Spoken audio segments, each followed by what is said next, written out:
우리가 조선 역사에 관심을 가져야 하는 이유는 무엇일까요?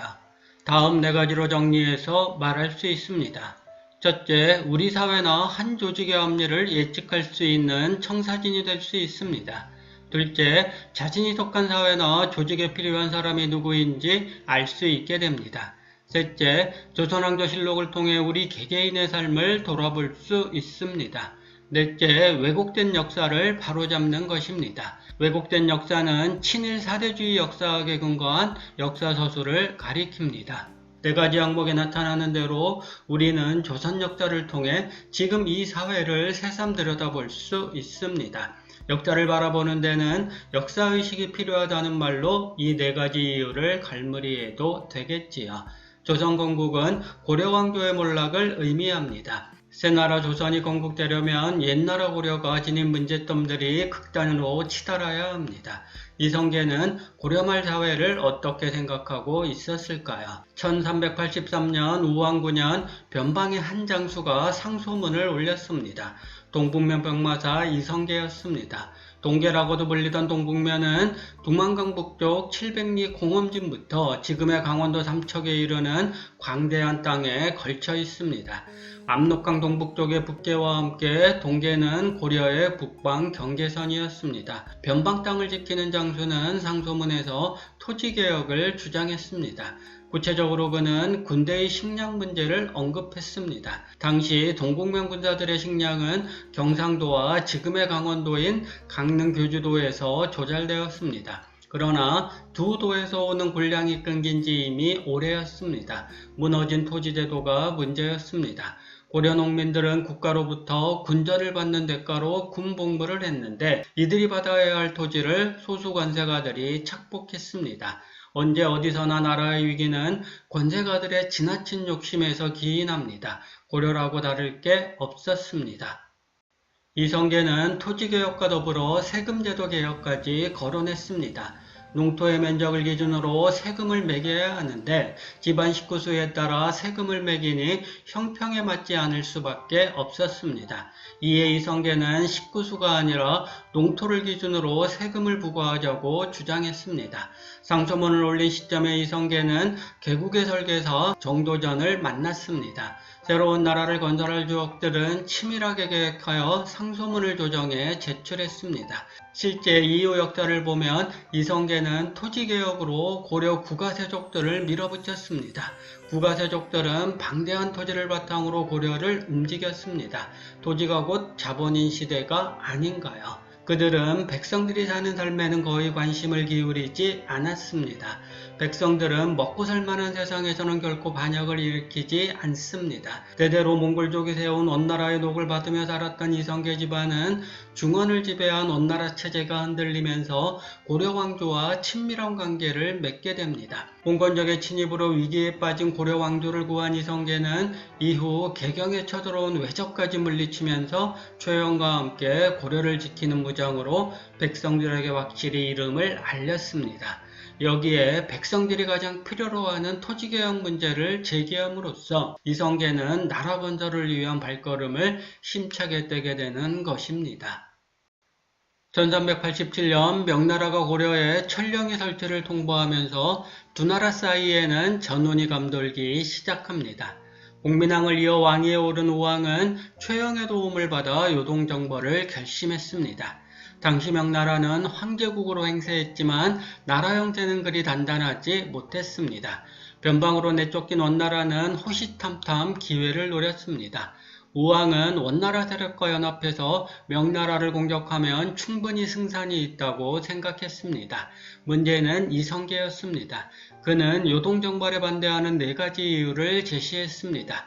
첫째, 작은 나라로서 큰 나라를 치는 것은 안 될 일입니다.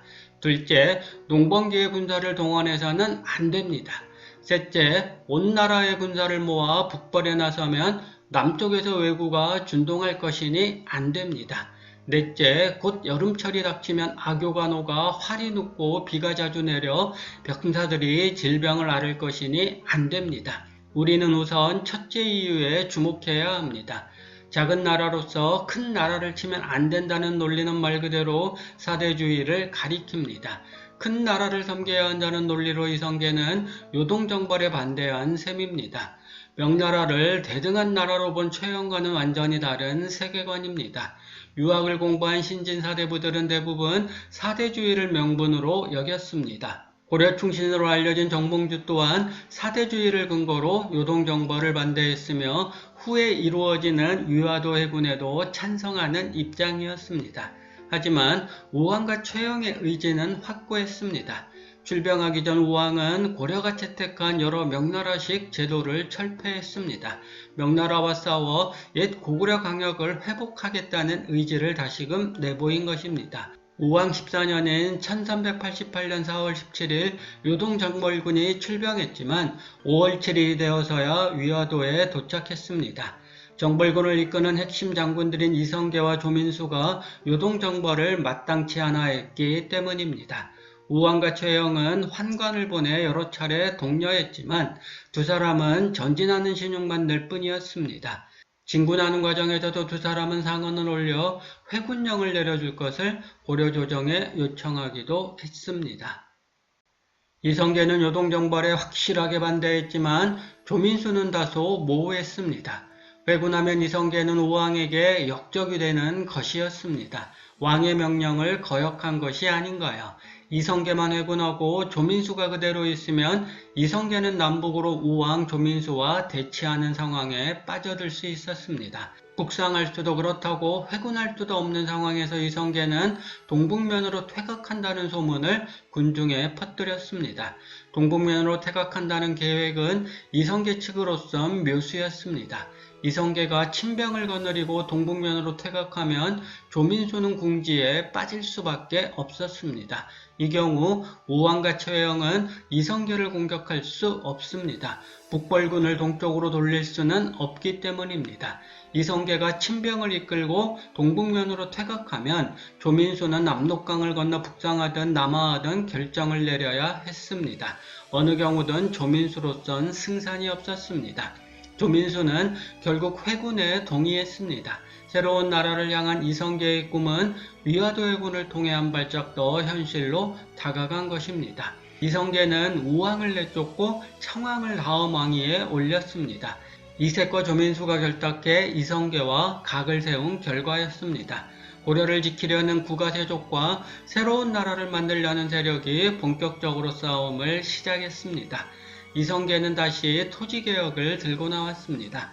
그는 왜 이리 토지개혁에 골몰한 것일까요?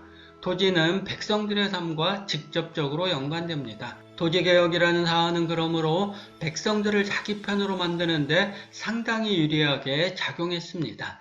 구가세족은 당연히 권력을 지키기 위해 토지개혁에 반대했습니다.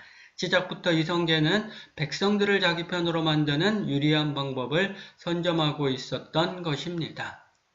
공양왕 3년인 1391년 과전법이 반포됩니다. 과전이란 국가에서 벼슬아치들에게 조세를 거둘 권리를 준 땅을 의미합니다. 이성계는 이를 위해 전년 9월 공사토지 문서를 모두 불태워버렸습니다. 방대한 사전으로 권력을 세운 구가세족들에게 철퇴를 내린 셈이었습니다. 중요한 것은 이 토지개혁에서 고려 멸망과 조선건국의 갈림길을 볼 수 있다는 점입니다. 고려를 지키려던 사람들은 토지의 눈이 멀어 백성들이 사는 삶을 도외시했습니다. 백성들은 자기들 삶을 유리한 쪽으로 이끄는 권력자들을 따릅니다. 중인이 하는 말로 굶주린 백성들을 어떻게 설득할까요? 이색과 정봉주로 대변되는 세력은 백성의 뜻을 읽지 못한 결정적인 잘못을 범한 것입니다. 정몽주가 이방원의 손에 살해당하면서 이성계는 전국을 완전히 장악합니다. 이제 왕씨고려를 없애고 이씨조선을 세우는 일만 남았습니다. 백성이 귀하고 사직이 다음이며 임금은 개법자라는 맹자의 말이 이루어지는 순간입니다. 이성계는 어쨌든 토지개혁이라는 성과를 통해 귀한 백성들의 마음을 얻음으로써 새로운 나라를 세우는 기틀을 마련한 것입니다. 개국군주로서 이성계는 신하들에게 한없이 겸손한 인물이었다고 합니다. 만백성의 존경을 받던 상승의 무장임에도 나이 어린 떠돌이 지식인을 스승으로 모실 수 있는 자세, 이것이 이성계를 개국시주로 만든 가장 큰 자산이었던 게지요.